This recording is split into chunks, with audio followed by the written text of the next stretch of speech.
Hello guys, welcome back to my channel. आज हम अपनी programming fundamentals in C plus plus की series में देखेंगे कॉन्स्टेंट्स और वेरिएबल्स क्या होते हैं। पहले बात करते हैं कॉन्स्टेंट्स की।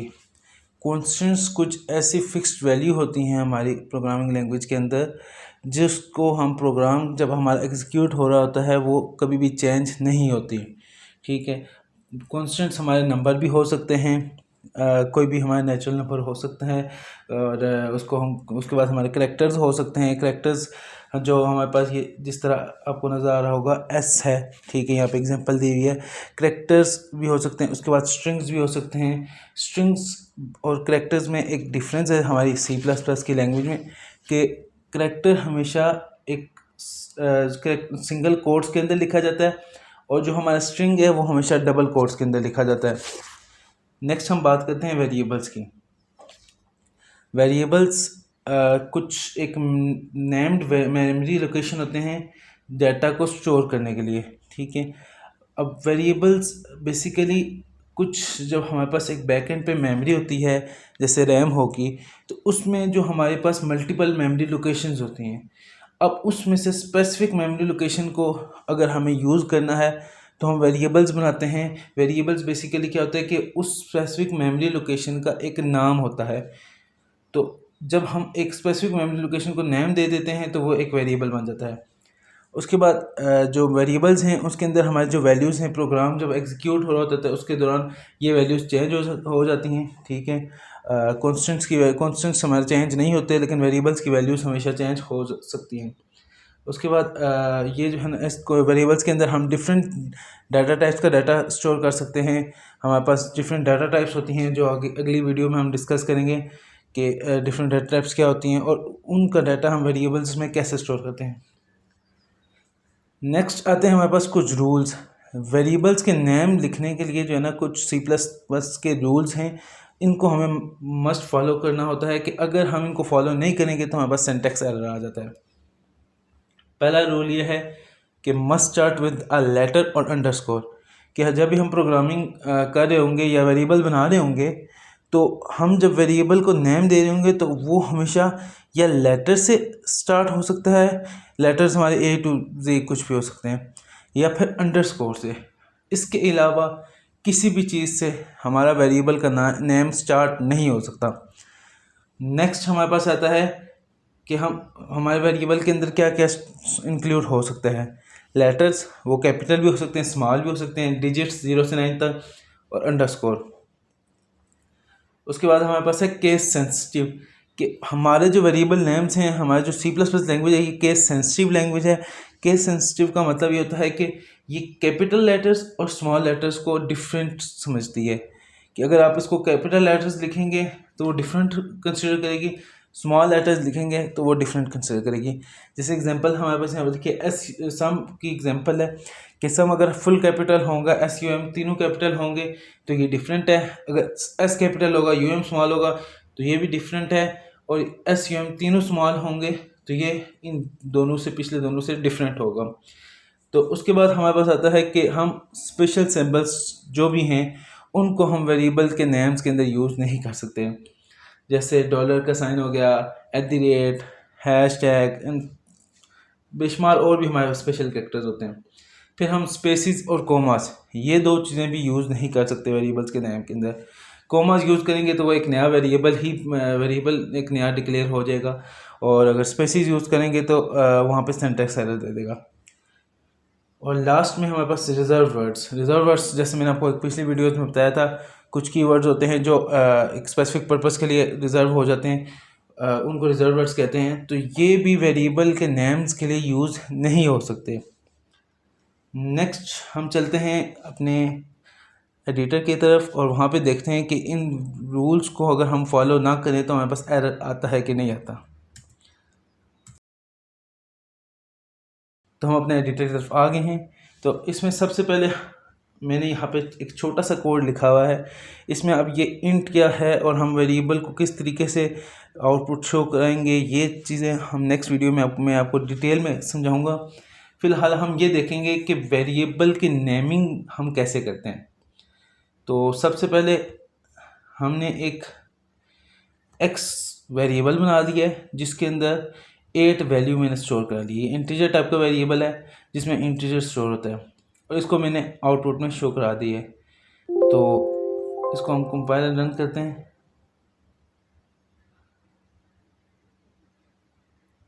और ये कंपाइल हो गया और ये 8 वैल्यू शो हो गई है। अच्छा, अब हम सब रूल्स को एक एक करके फॉलो करेंगे। अब x तो हमारा एक लेटर था, तो पहले हमारा जो रूल है वो उसका एक पार्ट तो हो गया। दूसरा है अंडरस्कोर से हमारा हमारा वेरिएबल नेम अंडरस्कोर से स्टार्ट होना। तो यहाँ पे मैं अंडरस्कोर x लिख देता हूँ अगर स्टार्ट में।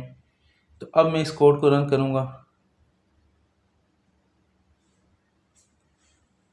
तो ये हमारा कोड सक्सेसफुली रन हो गया है और वैल्यू हमारी शो हो गया। अच्छा, नेक्स्ट हम देखते हैं कि हम इंक्लूड क्या क्या कर सकते हैं।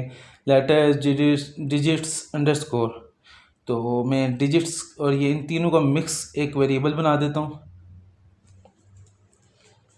x_1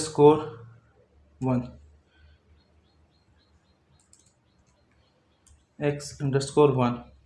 ये मैंने एक वेरिएबल बना दिया जिसमें हमारे पास लेटर भी आ गया, अंडरस्कोर भी आ गया और डिजिट्स भी आ गए। आप ज़रूरी है नहीं है कि आप तीनों को इंक्लूड करें, कोई भी आप वेरिएबल नेम जो है ना इन तीनों में से कोई एक यूज़ कर सकते हैं, 2 यूज़ कर सकते हैं, किस तरीके से भी आप बना सकते हैं। तो इसको हम रन करते हैं तो ये भी हमारा सक्सेसफुली रन हो गया है, कंपाइल हो गया है और ये हमारा 8 रिज़ल्ट शो हो गया।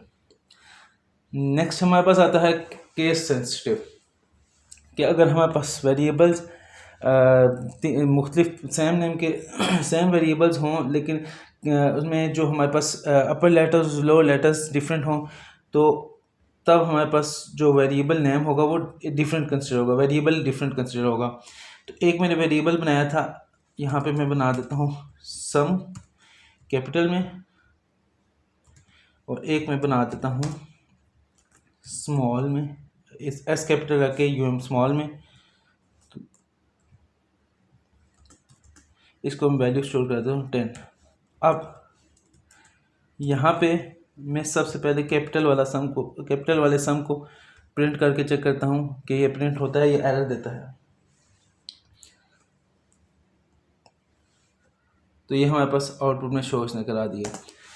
अच्छा, इसमें एक और चीज़ भी है कि अगर आपका वेरिएबल, दो आपने वेरिएबल डिक्लेयर करा दी हैं, वो भी सेम बिल्कुल, यानी कि अगर यहाँ पे मैं ऐसे करता हूँ कि मैं इसको भी कैपिटल रख लेता हूँ, बिल्कुल सेम, ना स्मॉलर लोअर केस और अपर केस की कोई भी चीज़ आप चेंज नहीं करते, आप बिल्कुल सेम रखते हैं वेरिएबल्स के नेम को, तो तब ये हमारा कोड एरर जनरेट कर देगा। जैसे ये नज़र आ गया, सिंटैक्स एरर जनरेट कर देगा। तो अब मैं इसको स्मॉल करके चेक करता हूँ और ये हमारा कोड कंपाइल होना स्टार्ट हो गया है बगैर एरर के और ये हमारे पास रिजल्ट शो हो गए। ओह सॉरी, यहाँ पे मैंने इसको भी स्मॉल करना था, SUM। अब ये कंपाइल करेंगे तो यहाँ पे आप देखेंगे कि ये अब यहाँ पे वैल्यू जो शो हो रही है ये क्या है 10, जो कि हमारे पास स्मॉल सम की वैल्यू थी। तो ये हमारे पास होता है केस सेंसिटिव। उसके बाद हमारे पास आ जाता है कि no special symbols can be used, कोई भी स्पेशल सिंबल हम यूज़ नहीं कर सकते। मैं इसको डिलीट कर देता हूँ और अगर मैं इस वेरिएबल नेम के अंदर एक स्पेशल सिंबल को यूज़ करूँ तो तब हमारे पास क्या कोड रन होगा। तो ये कंपाइल होना स्टार्ट हो गया और ये एरर, इसने सिंटैक्स एरर जनरेट कर दिया है।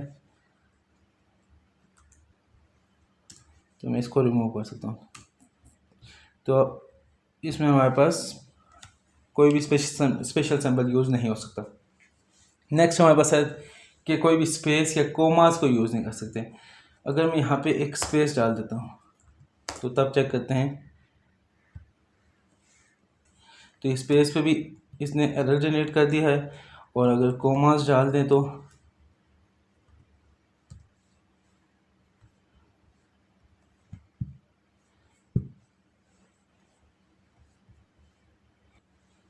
कोमास के साथ कोड रन तो हो गया है, कंपाइल भी हो गया, रन भी हो गया, लेकिन हमारी वैल्यू उसने एक 16 शो कराई, जो कि हमने यहाँ पे इसको इनपुट नहीं दी।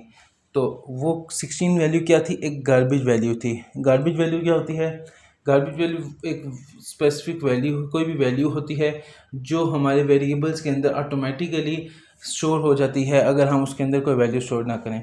तो यहाँ पे जो हमने काम किया है इंट एस यू और ये कोमा एम, ये एस यू यहाँ पे एक अलग वेरिएबल बन गया और कोमा की वजह से ये एम अलग वेरिएबल बन गया, जिसके अंदर एम के अंदर हमारी वैल्यू 10 स्टोर हो गई है।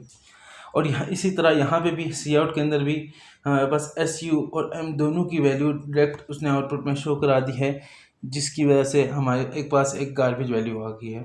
क्योंकि एस यू में कोई वैल्यू नहीं थी तो इसलिए हमारे पास जो वैल्यू आई है वो गार्बेज वैल्यू आ गई है।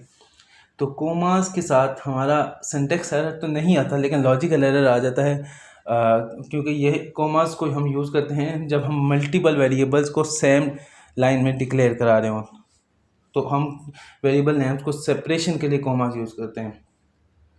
तो इसके बाद हमारे पास रिजर्व वर्ड्स आ जाते हैं कि रिजर्व वर्ड्स को हम यूज़ नहीं कर सकते। रिजर्व वर्ड्स यहाँ पे मैं लिख देता हूँ, इफ़ हमारे पास एक रिजर्व वर्ड है, मैं इसको यूज़ कर लेता हूँ। तो अगर मैं इफ़ रखूँगा तो अब इस कोड को रन करके चेक करता हूँ तो ये हमारे पास आ गया सिंटेक्स एरर। तो यहाँ पे हमने देखा कि हमारे पास कांस्टेंट क्या होता है, कांस्टेंट ये जो हमारे पास वैल्यू है इसको ये हमारे पास कांस्टेंट है। तो इसके बाद हमने वेरिएबल्स को देखा कि वेरिएबल्स क्या होते हैं और वेरिएबल्स की डिक्लेरेशन हम कैसे करते हैं, उनके वेरिएबल्स के नेम के लिए हमारे पास रूल्स कौन कौन से हैं, उन रूल्स को हमने एक करके सबको चेक भी किया कि क्या ये रूल्स जो बनाए गए हैं ये सही हैं या नहीं। तो thanks for watching my video and see you next time.